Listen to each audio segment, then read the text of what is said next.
Bon, chers élèves, ça fait quelques mois qu'on s'est pas vus. Pour certains, vous êtes venus au sein de notre campus pour juste un mois, d'autres vous passiez une année supérieure. On a réussi à faire un mois de cours et puis maintenant nous sommes en confinement. Vous avez des cours qui sont en distance, en distanciel. Je sais, pour entendre les professeurs, pour vous entendre, pour avoir vu des élèves qui ont fait quelques rattrapages, que c'était pas une situation évidente et que vous aimeriez bien retrouver les chemins de l'école. Alors, je tenais à vous dire que vous nous manquiez beaucoup, les professeurs me le disent et souhaitent très vivement que vous reveniez. Alors, je suis pas sûr que vous puissiez revenir sur les bancs de l'école, donc sur notre campus, avant quelques semaines, peut-être quelques mois. On va attendre les décisions du gouvernement. Maintenant, je sais, pour entendre de ci, de là, quelques commentaires sur vous, que certains se posent des questions, certains ont des doutes, et donc je sais que c'est quelque chose qui est plutôt négatif et qui peut avoir tendance à ronger votre, comment dirais-je, votre motivation et votre implication dans les cours et dans votre vie personnelle.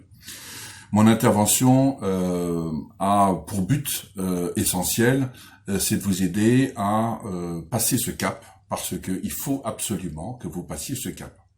Alors pour dépasser cet obstacle, vous avez deux choix. Le premier, c'est de baisser les bras. C'est de vous enfermer dans ce qui est négatif, regarder votre nombril et essayer de vous complaindre dans le malheur dans lequel vous pourriez être. Ça, c'est une situation qui est négative et qui peut pas être admise dans une de nos écoles, une des écoles du groupe. Le deuxième choix, c'est de se dire qu'il va falloir que de toute façon on s'en sorte.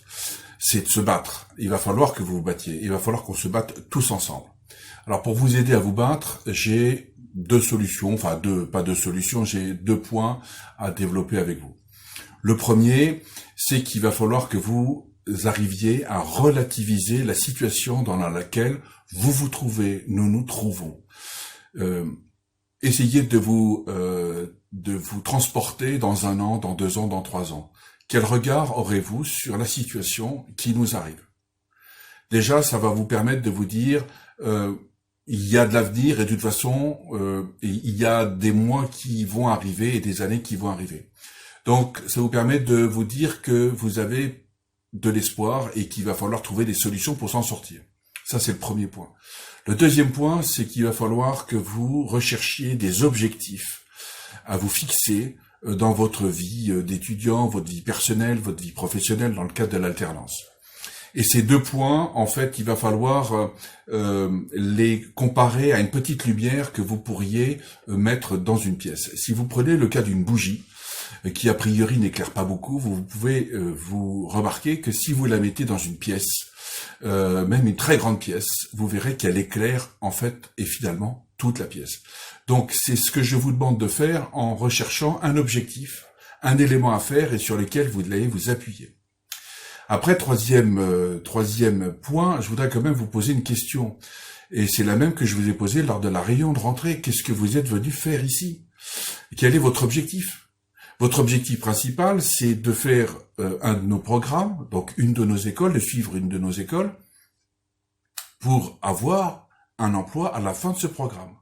Donc c'est le seul objectif qui doit vous aider. Après, vous avez des sous-objectifs à mettre en place pour atteindre l'objectif premier qui est celui d'avoir un emploi. Et ça passe par les études, ça passe par l'écoute des professeurs et puis par le travail que vous allez faire personnellement.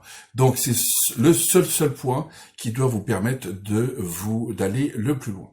Dans ce cadre, il y a une maxime que j'aime beaucoup et que j'emploie très souvent quand moi-même je suis confronté à une difficulté, à un obstacle. À toute chose, malheur est bon.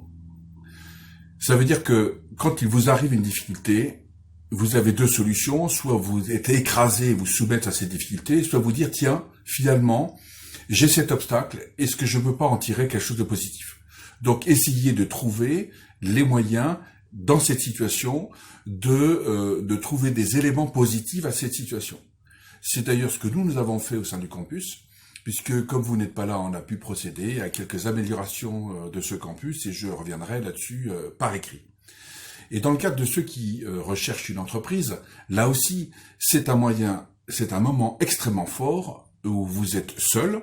Alors malheureusement, d'accord, mais vous avez la possibilité de bien réfléchir à votre avenir, à votre projet, à vos projets, à vos compétences, vos qualités, vos défauts, et essayer de rechercher là-dedans une harmonie pour pouvoir le présenter à une entreprise et affiner en cela votre projet. Alors dans le cadre de cette recherche, nous allons essayer de trouver des solutions pour vous recevoir individuellement, voire collectivement. Mais pour ça, il va falloir attendre les décisions du gouvernement.